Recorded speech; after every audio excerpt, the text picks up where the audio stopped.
My boss spent 3 years taking credit for my work, blocking my promotions, and telling everyone I was replaceable. So when I finally quit, I didn't just send an email. I used the company's own digital billboard, the one visible from the CEO's office window, to broadcast my resignation to 40,000 daily commuters. And I made sure to include exactly why I was leaving. Let me take you back to where this nightmare began. I was hired at Meridian Marketing Solutions as a digital campaign strategist. The job posting promised creativity, growth, and a collaborative environment. What I got was Derek Holloway, my direct supervisor, and the man who would spend the next 3 years systematically destroying my career while wearing a smile. Derek was charming in interviews. He had this warm, approachable energy that made you feel like you'd found a mentor.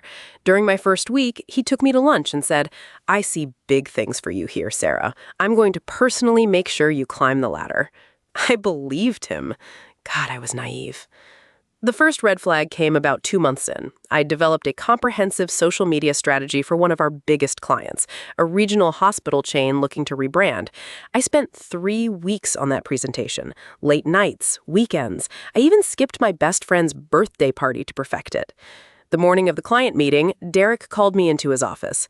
"Sarah, I've decided to present this one myself. You're still new, and I don't want to overwhelm you with client-facing responsibilities too soon." "But I built the entire strategy," I said, trying to keep my voice steady. "And it's great work, really, but you'll have plenty of opportunities. Trust me." He presented my strategy. The client loved it. In the follow-up email, which Derek accidentally forwarded to me instead of just the executive team, the CEO congratulated him on his brilliant vision and innovative thinking. My name wasn't mentioned once.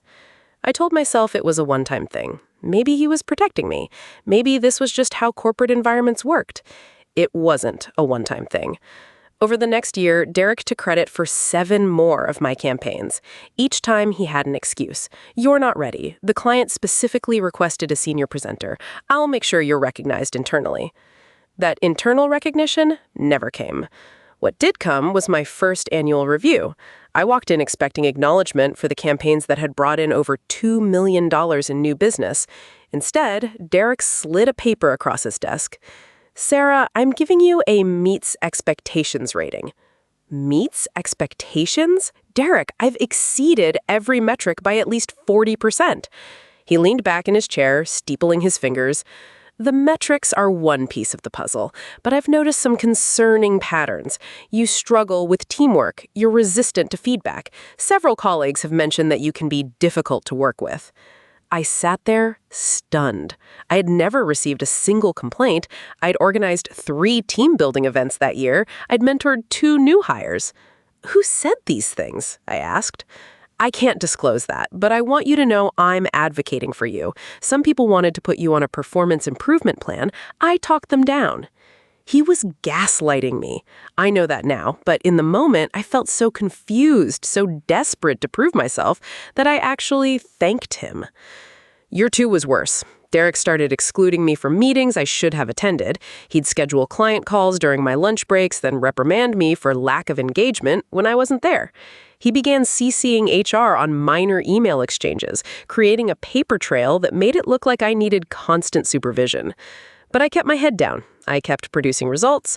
I kept believing that eventually someone would notice. Someone did notice, just not in the way I hoped.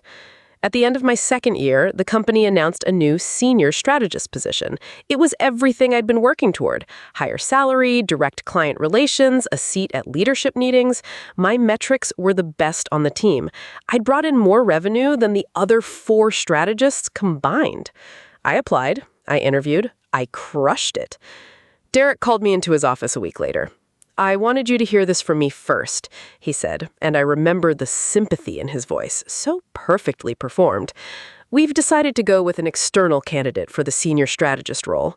"External? Derek, my numbers are—" "Your numbers are great, but there were concerns about your readiness for a leadership position. The feedback I mentioned last year, it hasn't improved." The external candidate started the following Monday. Her name was Vanessa. She was 24, fresh out of grad school, and I learned this about 3 weeks later, Derek's girlfriend's younger sister. Vanessa was perfectly nice. She was also completely unqualified.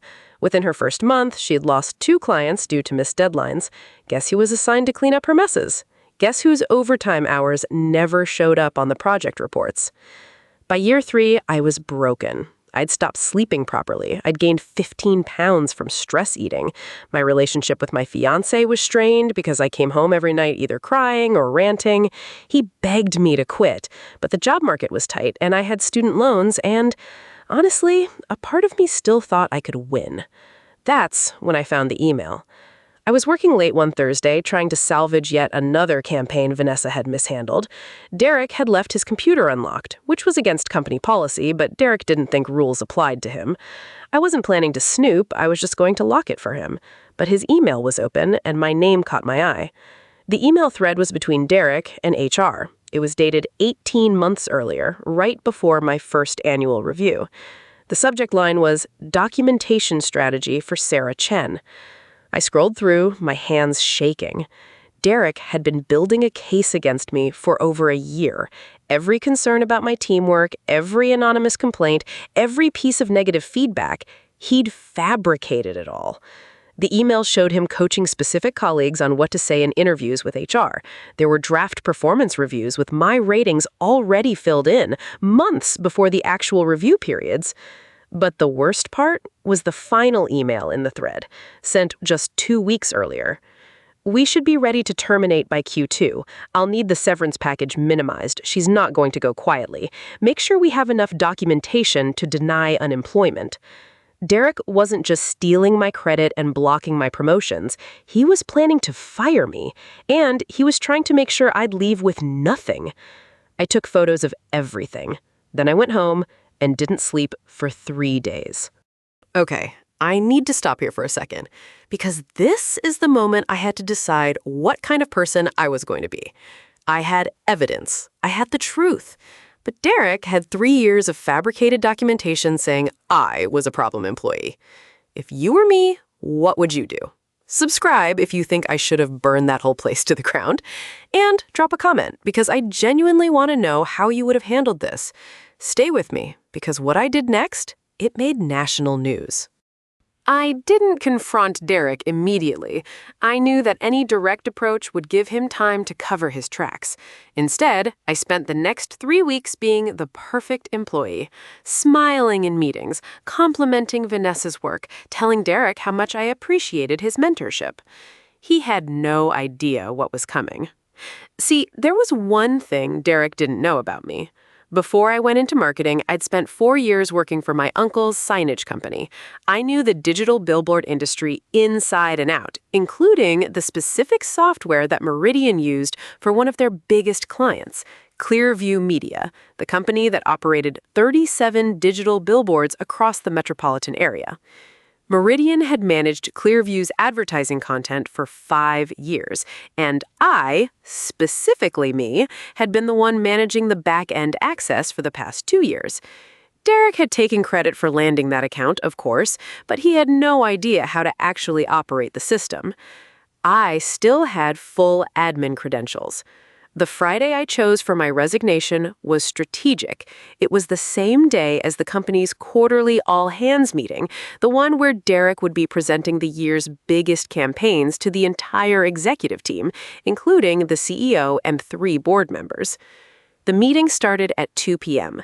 At exactly 2:15, right as Derek was taking the stage in the main conference room, I scheduled my billboard. Not just any billboard, the one directly outside headquarters, the massive digital display that the CEO could see from his corner office window, the one that 40,000 commuters passed every single day. My resignation letter filled the screen in bold, professional font. It read, "Attention Meridian Marketing. After 3 years, $2.3 million in revenue generated, and 0 promotions, I, Sarah Chen, am resigning. Reasons include a supervisor who has taken credit for 11 of my campaigns, fabricated performance reviews designed to justify wrongful termination, retaliation for outperforming management. Documentation available on request." To the commuters of the city, demand better from your employers. Sarah Chen, formerly of Meridian Marketing Solutions. I'd timed it perfectly. The billboard cycled through its rotation and hit my message just as the executive team was settling into their seats. I know this because I was watching from across the street with my personal laptop logged into my admin panel. My phone started buzzing almost immediately. Texts from coworkers, then calls. I didn't answer any of them. What I did do was watch Derek's face through the conference room window. Someone had clearly alerted the room. I saw people rushing to the glass, pointing. I saw Derek turn white, then red, then a shade of purple I didn't know human skin could achieve. My message ran for exactly 11 minutes before Clearview's IT team managed to overwrite it. But 11 minutes was enough. Someone had filmed the billboard and posted it to Twitter. By the time it was an hour, it had 10,000 retweets. By evening, it was national news. "Marketing employees' billboard resignation goes viral" was the headline on 3 different news sites. But I wasn't done. The morning after my billboard stunt, I sent a carefully organized email to the CEO, the head of HR, 3 board members, and the company's legal counsel. Attached were the screenshots I'd taken from Derek's computer. Every fabricated complaint, every coordinated lie, every email documenting his plan to terminate me without severance. I also included something else. Timestamps showing that I'd consistently logged into the company's CRM system at the same times Derek claimed to be presenting his campaigns to clients. Server records don't lie. If he was in meetings during my login times, he couldn't have been the one doing the work. The CEO called me personally that afternoon. "Miss Chen," he said, and I could hear the exhaustion in his voice, "I think we need to have a conversation." "I think we do too," I said, "but I'm not stepping into that building without legal representation."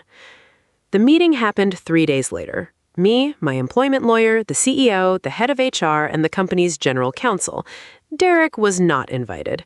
I'll spare you the full details, but here's what came out. Derek had been pulling the same scheme for almost 7 years. I wasn't his first victim. I was his 5th. 3 previous employees had been pushed out under similar circumstances. 2 had tried to sue, but settled quietly due to the fabricated documentation Derek had accumulated. The company offered me a settlement, a significant one. They also offered to provide a glowing reference and remove any negative documentation from my file. I took the settlement, but I had one additional condition. I wanted to watch them fire Derek. Legally, they couldn't let me in the room, but they agreed to let me wait in the hallway outside HR. I heard the yelling through the walls. I heard Derek's voice crack as he tried to explain, to justify, to blame everyone but himself. When he walked out, his face was blotchy, his hands were shaking, and he was carrying a cardboard box. He saw me sitting there. Our eyes met. "You destroyed my career," he said. "No," I replied. "You destroyed mine. I just made sure everyone knew about it." The settlement allowed me to take 6 months off. I used that time to start my own marketing consultancy. Today, I have 12 clients, 3 employees, and a strict policy. We credit the people who do the work. Oh, and the billboard? Clearview Media reached out after the story went viral. They thought it was hilarious. They offered me a job. I declined, but we've stayed in touch. Last year, they hired my company to manage their social media presence. Sometimes the universe has a sense of humor. Derek, from what I've heard, moved to another state and is working at a small firm where apparently his reputation preceded him. He's not in management anymore. To anyone still stuck under a boss like Derek, document everything, know your worth, and never underestimate the power of a well-timed exit. Some bridges deserve to burn, and some deserve a billboard. Thank you so much for sticking with me through this story. If this resonated with you, if you've ever had a boss who stole your work or tried to gaslight you into believing you weren't good enough, hit that like button and subscribe so you don't miss more stories just like this. And if you have your own workplace horror story, your own spectacular resignation, or just a moment where you finally stood up for yourself, I want to hear it. Drop it in the comments or send it to us directly. Your story might be the next one we feature. Until then, take care of yourselves, know your worth, and And remember, you always have more power than they want you to believe.